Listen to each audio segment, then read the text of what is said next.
There's more mischief, mayhem, and nefarious goings-on in the city of brotherly love than Billy Penn could have ever imagined. We've got it all here on the Twisted Philly podcast. True crime, haunted history, the coolest and creepiest places to visit. Welcome to Twisted Philly.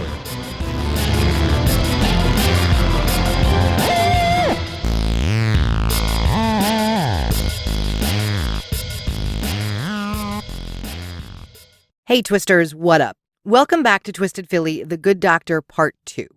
If you haven't yet listened to Part 1, go back and listen to that first. The Good Doctor is the story of Lois Vacarson. Lois was a psychiatrist at Philadelphia State Hospital at Byberry in 1971 when her girlfriend, Gloria Burnett, murdered their neighbor, a gentleman named Dr. Leon Weingrad, who was also a colleague of Lois's at the hospital where she worked. Weingrad made life difficult for Lois and Gloria in part because of his disdain for their relationship. They were a couple.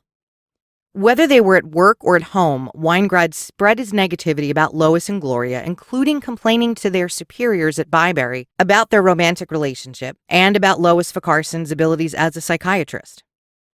Although Gloria Burnett is the one who pulled the trigger, not once, but 3 times, killing Leon Weingrad in the parking lot of their Society Hill Towers apartment complex, Lois is the one who was sentenced to life in prison. Lynn Abraham, a name that many of you are probably very familiar with, was an assistant district attorney at the time, and she argued that Lois was the mastermind behind the murder scheme. She said Lois treated Gloria like a puppet. And although Gloria initially told police Lois had nothing to do with the murders, she testified against Lois in exchange for a lighter sentence. And then she recanted her testimony, admitting she made it up for leniency. But it didn't matter. Nobody listened to her. Lois Vacarson was convicted of first-degree murder and sentenced to life in prison. Not conspiracy to commit murder, or manslaughter, or even second-degree murder. Murder in the first degree. And in Pennsylvania, a life sentence means there is no possibility for parole. In 2016, Lois Vacarson was the oldest living female inmate serving a life sentence in Pennsylvania until she passed away in early January at the age of 91. If you listened to episode 1, you know Lois Vacarson appealed her sentence for 15 years, in addition to fighting for pardons, commutation, or compassionate release. She even had the support of a parole advocate and Pennsylvania prison system leaders, and each time she was denied. Her last request with the Board of Pardons was in 2014, and Lois was 88 years old then. She wasn't a threat to anyone. I believe she was never a threat to anyone. Not when she was 88, nor when she was 48, when she started her life sentence. And she was denied her 6th and final request for pardon in 2014.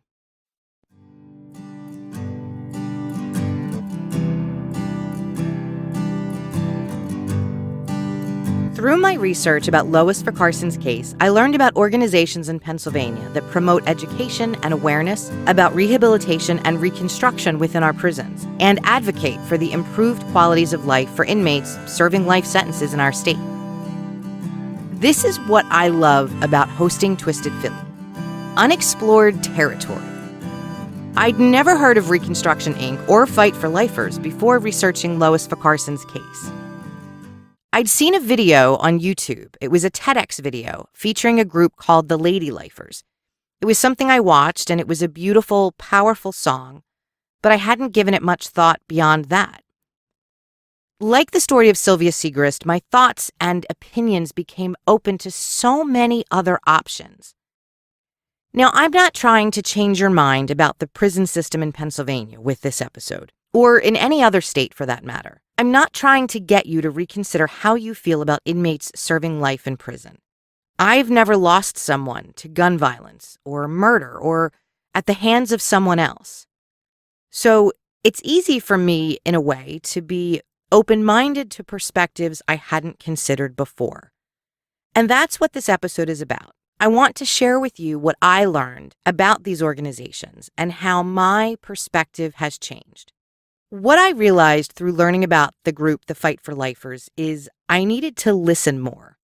I needed to think more and save my judgments and opinions until after I'd gotten more information. I also needed to consider each unique individual case: the inmate, the circumstances surrounding their crimes, the families affected by these crimes, and what level of rehabilitation and remorse could someone genuinely and authentically experience.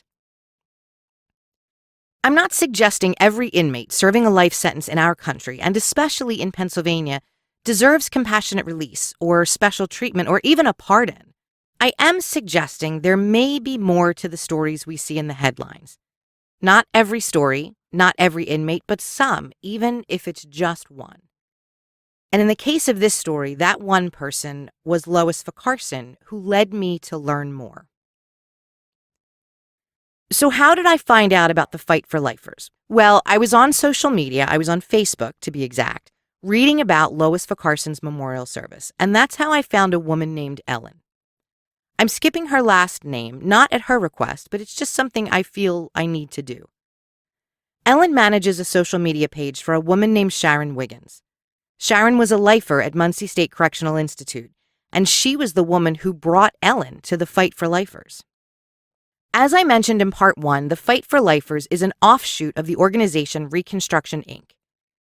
If you check out their website at reconstructioninc.org, there's a link that reads, "Changing Ourselves to Change the World." Their mission is to effect social change by forging individuals who were formerly incarcerated into an organized community of leaders working together to transform the criminal justice system, their communities, and themselves. Now, that's a lot to take on within one sentence, within one mission statement. It's powerful and it's hopeful. Their mission starts from a position that rehabilitation is not only possible, but probable with the right support programs, and the people with whom they work can re-enter their communities and contribute in a meaningful, positive, and impactful way. There's 3 core programs within Reconstruction Inc. One is an alumni ex-offender program working with ex-offenders as they re-enter the community. They offer regular meetings and support focused on principled, productive living after release. This is huge. I don't personally know any ex-offenders, or if I do, I'm not aware that they are actually an ex-offender. And I think about what it would be like to spend your days in a cell with little inspiration or motivation to change. How could you possibly transition back to your community and minimize the risk of recidivism without programs like this? The second program within Reconstruction Inc. is called LEAD. And it's a youth-focused program with 4 different curriculums supporting 4 different age groups, from children as young as infants to adults in their 20s and even into their early 30s. It provides leadership development, teaching youths how to become leaders and how to support other young people in the program through spiritual stability, and it encourages the kids in the program to actually run the program. As a Girl Scout leader, I know the value of that type of work. When our troops get a little bit older, we really start putting the dynamic of the meetings and the topics and execution in their hands, and it grows and develops them in so many ways as young leaders. This is a community service program to help kids develop emotional intelligence and active listening skills, and to get them to realize and recognize the feelings of others, and also build healthy coping skills to promote connections within the communities, while setting a strong foundation that will hopefully prevent these kids from making choices that could lead to incarceration in the future. The third program, and what I really want to focus on today, and it's the program that Ellen and I talked about, is the Fight for Lifers. So the first step I would tell you to take if you want to learn more about this group, and especially the Lady Lifers of Muncie State Correctional Institute, is to watch the TEDx video I mentioned. It's a song that was written for them by a therapist in the prison, and the song is called "This Is Not Our Home."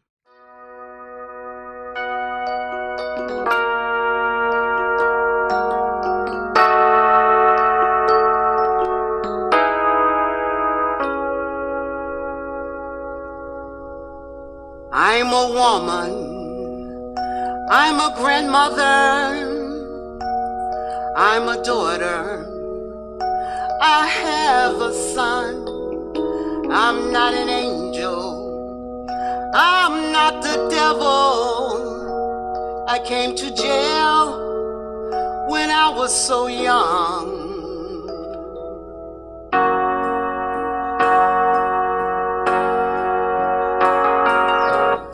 I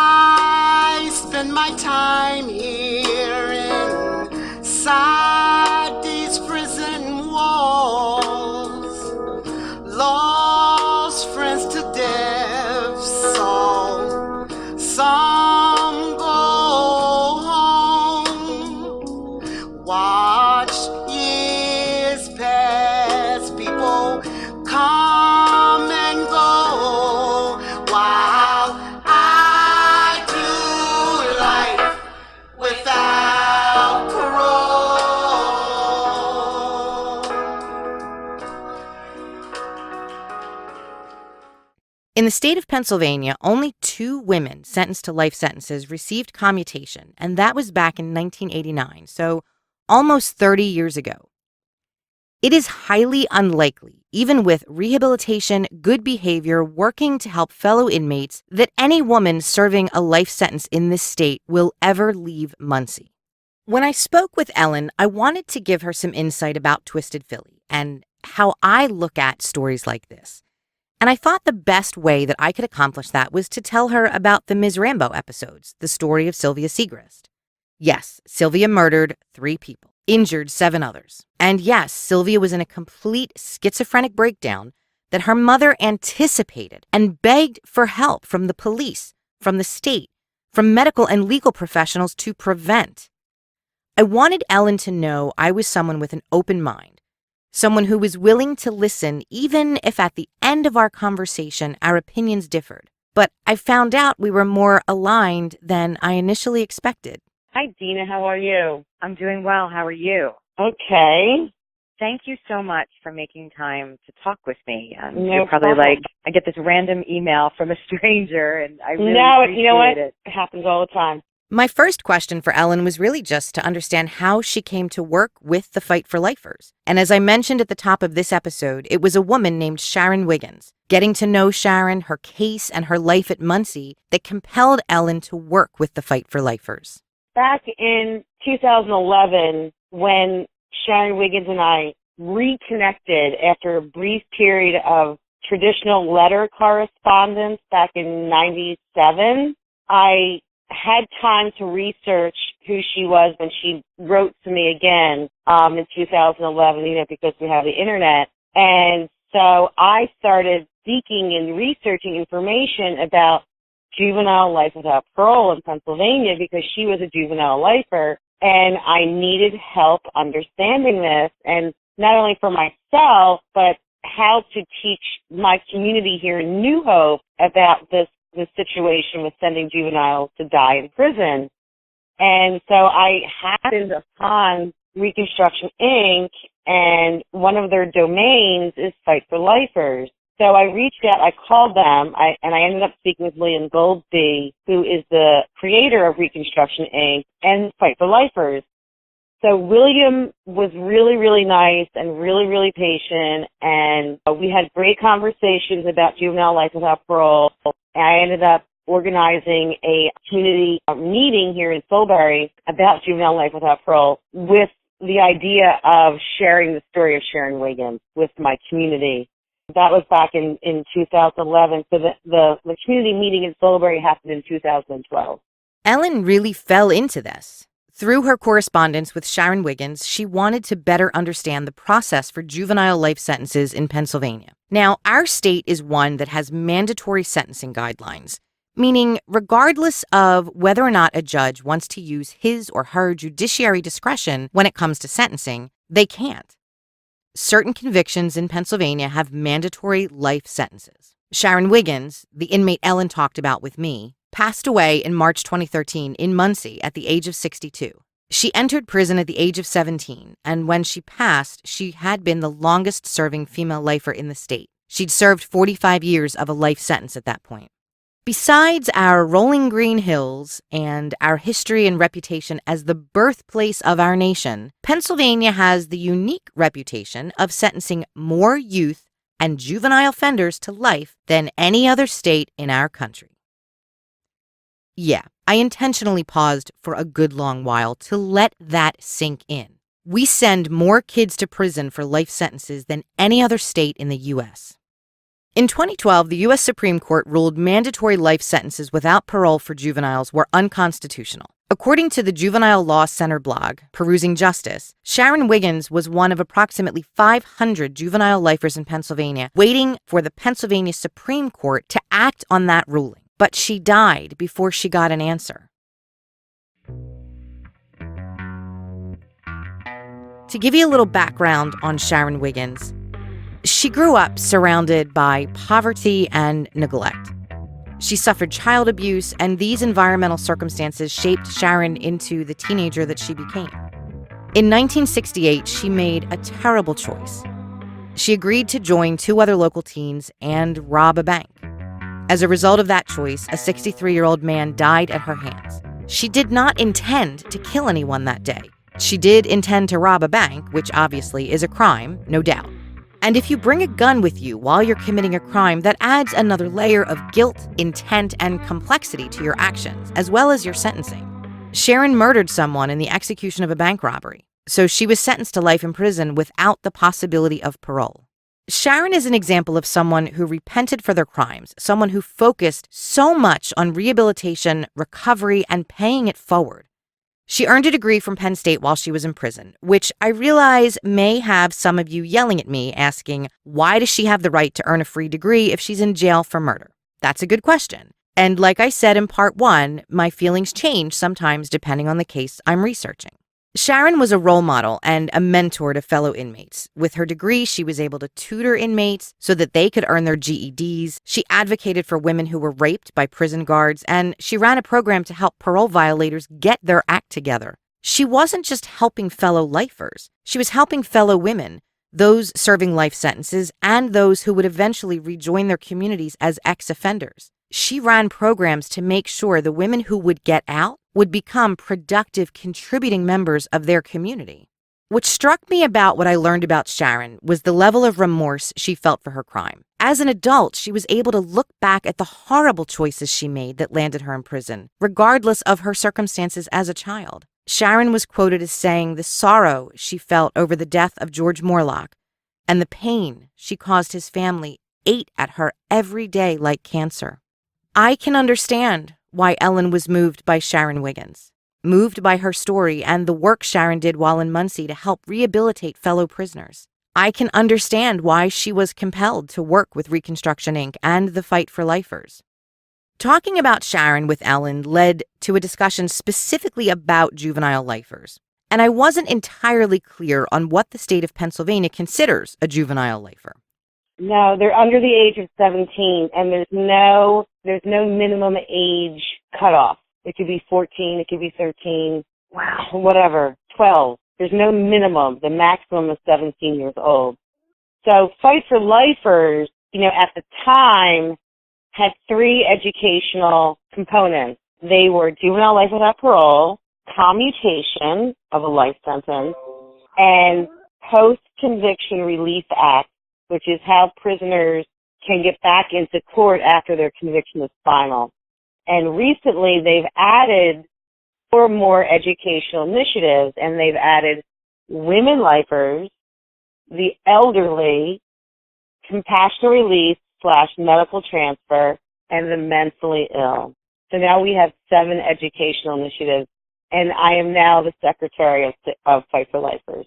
What makes the U.S. different than most of the rest of the world is the way we treat juvenile offenders. And then, when you look at Pennsylvania, we are even worse than the rest of the U.S. There's a total of about 2,500 juvenile lifers in the entire country, and over 400 are in Pennsylvania. And you heard Ellen, juvenile in PA is defined as 17 or younger, even as young as 12 years old. My daughter is 16. I can't imagine her ever doing anything to land her in prison. But as the cliche says, there before the grace of God go I, because I am sure there are hundreds, if not thousands of parents who have thought the same thing. And I think back to when she was 12. God, she was just a little kid. As smart and mature as she is for 16, she's still just a kid now. And she's about the same age Sharon Wiggin was when she entered prison. Any homicide, regardless of the age of the child, is immediately transferred to adult court, where here in Pennsylvania, both first and second-degree murder convictions carry life sentences without the possibility of parole. In episode 1 of The Good Doctor, I told you a little bit about all 7 of Fight for Lifers' areas of education and support for PA inmates serving life in prison. And it was thanks to Ellen that I learned about this organization and the steps they take not only to advocate for prisoners, but also educate communities and government officials and help raise awareness. Ellen and I spent a good bit of time talking about elderly lifers because in the case of Lois Carson, she was 88 when she went before the Board of Pardons in 2014. The rate of recidivism continually decreases as inmates age. And to be honest, what the hell is someone going to do to wreak havoc on a community when they are 88 years old, practically bedridden, and cannot walk up and down stairs? It's still mind-boggling. It's mind-boggling for all of us in this fight. We don't understand it. It's like a mental defect with our elected officials. It's a hijacking of the Victims' Rights Coalition where they want life, meaning life. And once somebody receives a life sentence in Pennsylvania, there's no possibility for parole. That's it. Correct. You mentioned the Post-Conviction Relief Act. One of the things that I wasn't aware of is that in the state of Pennsylvania, someone only has 1 year after their final appeal to submit evidence that could mean the difference between them spending the rest of their life in prison or coming home. Right, that's called the time bar. That seems completely unrealistic. It is, and Fight for Lifers is fighting that. I mean, that's one of our initiatives, and we have a man who spearheads that, who spent 40 years in prison and got released by challenging the PCRA, and, we want to make that disappear. Yeah, the PA Post-Conviction Relief Act, or as Ellen referred to it, the PCRA, means you only have 1 year from the date of your conviction to submit evidence that could exonerate you, or at least get someone to take a look at your case again. And sure, it's not all innocent people in prison trying to prove their innocence because they were wrongfully convicted. There are a shitload of guilty people in prisons. There are a load of people who have committed horrific crimes. But regardless, 1 year isn't much time to take action when you think of how long it can take to submit appeals and gather evidence, share evidence with prosecutors if that's required, all of the steps someone has to follow. Steps the average person like you or me really doesn't know anything about, or at least I don't know much about it. I asked Ellen what happens if evidence comes to light, maybe let's say 5 years after someone's window of appeal, or the time bar, as Ellen called it. What happens when that ends? Especially because of the constant advances in technology for DNA testing and science. What do you do? There's 3 ways to challenge the PCR time bar. And one is, case law that comes down from the Supreme Court. One is prosecutorial or government interference, where you discover that they've withheld information. And one is ineffective counsel. And you really have to show that there was no way that you could possibly have ascertained this information within that 1 year time period. And that's due diligence. And if you can prove due diligence, that you've worked your butt off behind bars and with your supporters on the outside, that can make a difference. But it's very time consuming and it's very expensive, which you have to buy a lot of transcripts, a lot of records, and it requires people going downtown to these offices and trying to navigate the system.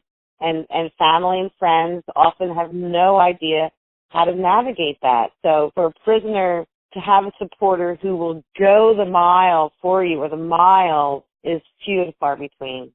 And the second Tuesday of each month, we have a public meeting from family, friends, supporters, anybody that needs educating about any of those 7 educational initiatives. We guide them on that journey. We don't do the actual work for them, but we help them to find that information. Fight for Lifers acts as an educational resource for friends and families trying to navigate the court system, families who are trying to execute their due diligence and gather court documents. It points them in the right direction. Now, I can tell you just from my own experiences with case research, for true crime episodes, it isn't always easy, especially when you want to get court transcripts or other court records. Just last week, for example, I received approval from Lehigh County from the Pennsylvania Right to Know Act request I submitted ages ago for the court transcripts of David Packer's sexual abuse case from 2011. This is in part research that I need for the episodes about Grace Packer that are going to start releasing in just about another week or so. David was Grace Packer's adoptive father who assaulted both her and a foster sibling over a period of 3 to 4 years between 2006 and 2010. My request was approved. Now I have to go to Lehigh County Courthouse with my approval and pay 25 cents per page for a copy of the transcripts. They didn't tell me how many pages this document is. It could be 500 pages. Do I show up with rolls of quarters? I'm obviously going to bring a lot of cash with me. Okay, side note. Last week, I was arguing with someone on the internet. I know it's really stupid to do that, and I try to avoid it, but I just couldn't help myself. So I was on a Facebook group about podcasts and the topic of the cost of creating and maintaining a show, and I was commenting on that cost, especially research expenses. And there were a few folks who questioned the validity of my claims. So I say, suck on that, because this is what many of us do. We hunt down court records like private investigators, and it's more than just gas and mileage. Sometimes you have to pay for those records. It's not all public domain. Okay, my side note rant is over. When I think about what I have to do for Twisted Philly when it comes to securing court documents, what I have at stake is very different than a family trying to prove someone's innocence. For me, it's about credibility and telling an authentic and well-researched story, which is important, but that's nothing compared to someone facing the ticking clock of Pennsylvania's Post-Conviction Relief Act.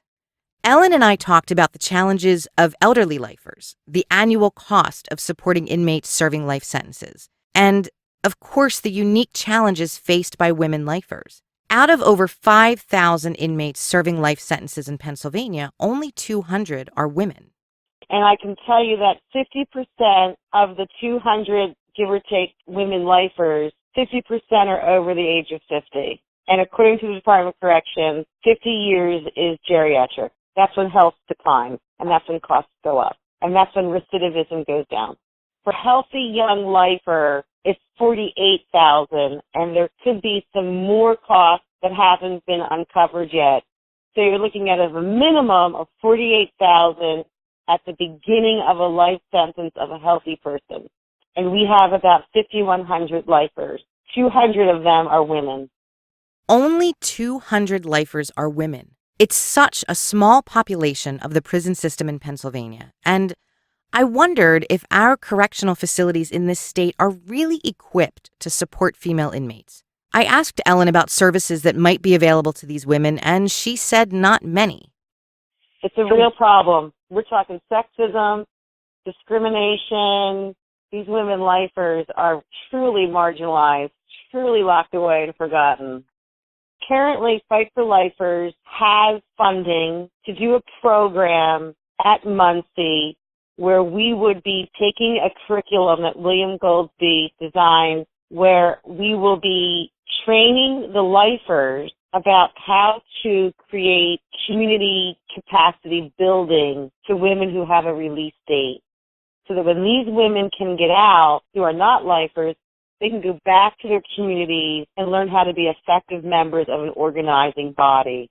So that is the first program that Fight for Lifers has gotten approval by the Muncie administration to do. And we are in that development stage right now. What Ellen described is so much like the work Sharon Wiggins did in Muncie before she passed away. Tutoring fellow inmates, helping them earn their GED, coaching them in life skills, helping them get back on track if they'd violated parole. Just basically working with others who would one day be eligible for release, even if she wasn't. And I know what a couple of you are thinking right now.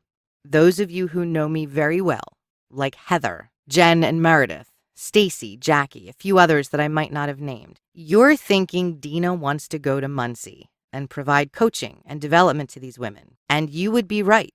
You're thinking Dina wants to work with Fight for Lifers, and you would also be right.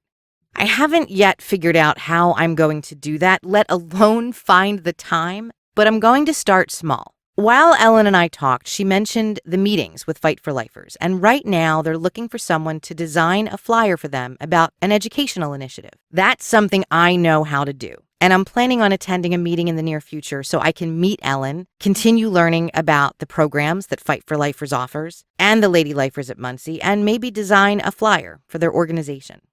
So where does Lois fit into all this? Certainly, she was an elderly lifer, one that I think should have received commutation, one that I wish would have been eligible for compassionate release, but neither of those options were available to her.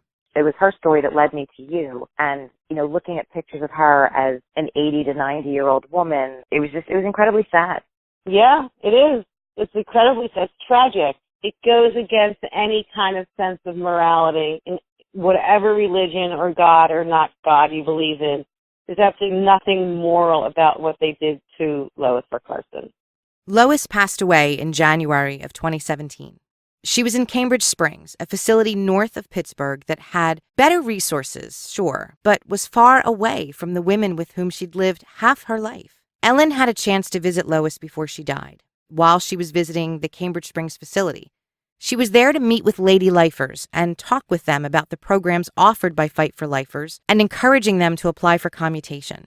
Ellen didn't know Lois personally, and she only met her this one time. But she shared her visit with me, and we shared our outrage over a 91-year-old woman being refused release when she'd never killed anyone. I specifically asked to get a tour of the infirmary. I know what the infirmary at Muncie looks like, and it's a dark, hideous, depressing, old dungeon. Even though it's above ground, there's no natural light that filters into the windows. So it's just awful. It's awful, awful, awful. But at Cambridge Springs, the infirmary is like one big room, and it's got big windows, and it's, it's all, white, and it looks sort of sterile and modern, kind of. And that's where I saw Lois. She was bedridden. And, the woman who's in charge of the infirmary, she left me, I wasn't supervised or anything. I had, several lifer women there working and sitting with me, and I introduced myself to Lois and Betty Scott, who's also a lifer who's bedridden as well. And, we just had this wonderful experience, this wonderful conversation, and kind of got the idea that Lois really is this intelligent, nice, elderly woman who just kind of accepted where she was. She wasn't really bitter or anything like that. She was very grateful of the women lifers that worked there, who attended her all of her needs, showering, eating, reading to her, being her friend. That left me feeling, okay, this is the worst case scenario, but she's being well cared for. She's loved. The problem with Lois's situation with commutation or medical release, she wasn't terminal. She was just old, really old. And in Pennsylvania, that doesn't get you out on medical transfer or compassionate release. There's no compassion for people like Lois Carson.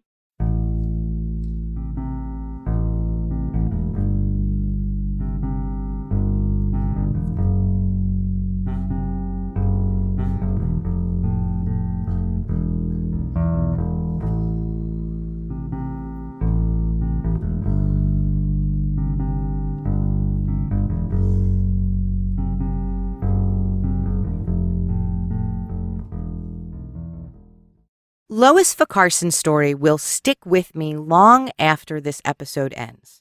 And not just her story, but the stories of other women serving life in prison in Pennsylvania, like Sharon Wiggins and Trina Garnett, who is one of the women featured in the Lady Lifers video, This Is Not My Home. Trina started her life sentence at the ripe old age of 14. She grew up in Chester, Pennsylvania. That's a town in Delaware County, close to the edge of Delaware. Trina was the youngest of 12 children, and she grew up suffering frequent physical abuse at the hands of her alcoholic father, which got worse after her mother died when she was only 9 years old.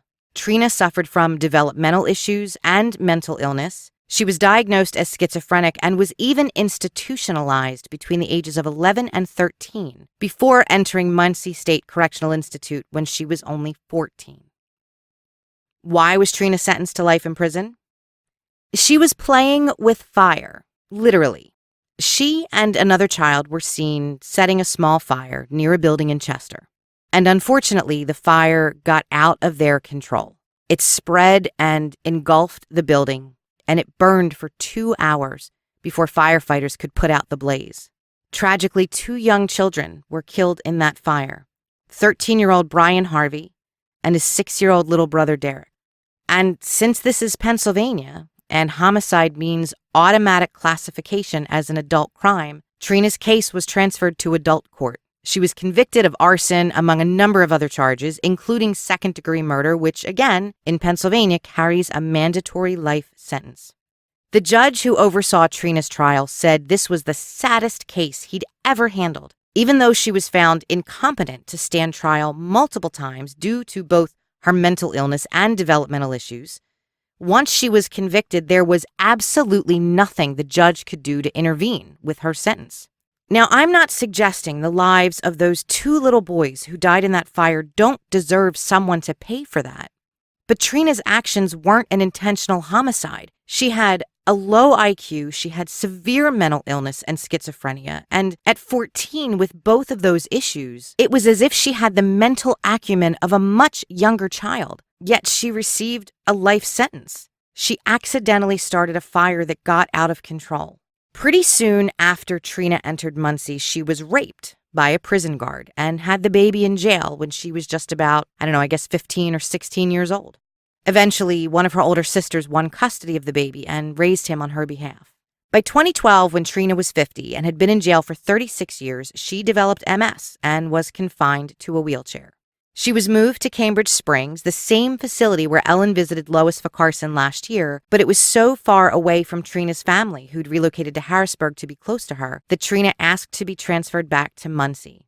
She gave up better medical treatment so she could be closer to her family. Trina is still in prison. I know this because I sent her a message through Connect Network, a system that enables two-way messaging between inmates and the average citizen. I was hoping when I searched to add an inmate, I wouldn't find Trina's name. But when I couldn't find anything about a release, even though I hoped she was eligible because of that Supreme Court ruling in 2012, I was afraid I would still find her in prison. And I did. And here's the challenge and the struggle with that Supreme Court ruling that declared juvenile life without parole unconstitutional. Not every case is like Trina's. And when you think about elderly lifers, not every case is like Lois Carson. Some inmates who could be eligible for commutation as a result of the Supreme Court ruling committed intentional violent acts. So how do you decide, is this an all or nothing ruling? I don't think so. I think there are so many factors that must be reviewed and considered, but regardless of whether or not someone is eligible for parole or pardon or commutation as a result of this ruling, I do think we have to do something in our prisons to provide a better quality of life for people living there. If the state is going to take on caring for someone for the rest of their life, regardless of why they are in prison, there should be a basic minimum of care. One of the questions I asked Ellen was, where can people in PA go if they want to learn more, if they want more information, or if they're interested in volunteering? I assumed some people would want to learn more, or maybe like me, might even want to volunteer. If you don't have any interest in learning more about these organizations, I totally understand. And I'll say ciao for now and encourage you to come back for our next episode next week. And there's no love lost. I respect your perspective. If you do want more information, then stick with me and Ellen for just a few more minutes because she shared so much with me about Fight for Lifers and other organizations connected to this one in Philly and other parts of Pennsylvania. It helps to connect with one lifer. I have found that's how it happened to me. I connected with one lifer, and that was Sharon Wiggins. And then she inspired me to meet some of her lifer friends. And so what I did after I was on her approved visitors list, I became an official visitor with the Pennsylvania Prison Society. That gives me the opportunity, the privilege, to visit any incarcerated person in Pennsylvania. You know, there's organizations like Reconstruction and Fight for Lifers who are always seeking supporters and volunteers to do research, take notes, write editorials, write letters to prisoners, whatever. I mean, we have so much on our plate right now to reach out to legislators, to teach them about these 7 educational initiatives. So we're always looking for writers and editors and, people that can design flyers, whatever. There's this other website that I'm involved with called the Women Lifers Resume Project of Pennsylvania, and it's WLRPPA.org. And that website collects prison accomplishments of women serving life without parole. It has nothing to do with their crime or their life before their crime. It's all about all their accomplishments and transformation since being incarcerated. Twisters, I want to thank you for coming back for part 2. Like the second half of Ms. Rambo, the story about Sylvia Segrist, this episode was a little different. I'm continually wandering down paths that I never expected to take since starting Twisted Philly. I meet people that I never expected to encounter, and every time I do, I'm opened to a new perspective. Sometimes I wholeheartedly agree with those perspectives, and sometimes I still find myself questioning. For this and the lady lifers and the circumstances surrounding all lifers in Pennsylvania, I feel like I'm doing a little bit of both. I'm considering new perspectives, but I'm also questioning whether or not I should be. And I think that's okay. I think that's the point of an episode like this. I want to provide some information to make you think and question. And if at the end of those questions, you still feel the same way, I'm grateful that you listened. That's what matters to me. I want to thank Ellen for all the time that she gave me. There's parts of our conversation that I didn't include. That was us shooting the shit as moms and women who either are or were married to musicians. I'm really looking forward to meeting her at an upcoming Fight for Lifers meeting later this month. I also want to thank Emmy Sarah for the music you heard in this episode. You can find out more about Emmy on her website at emmysarah.com. That's EMMYCERRA.com. As always, thank you for listening. That's it from me. Ciao for now, Twisters.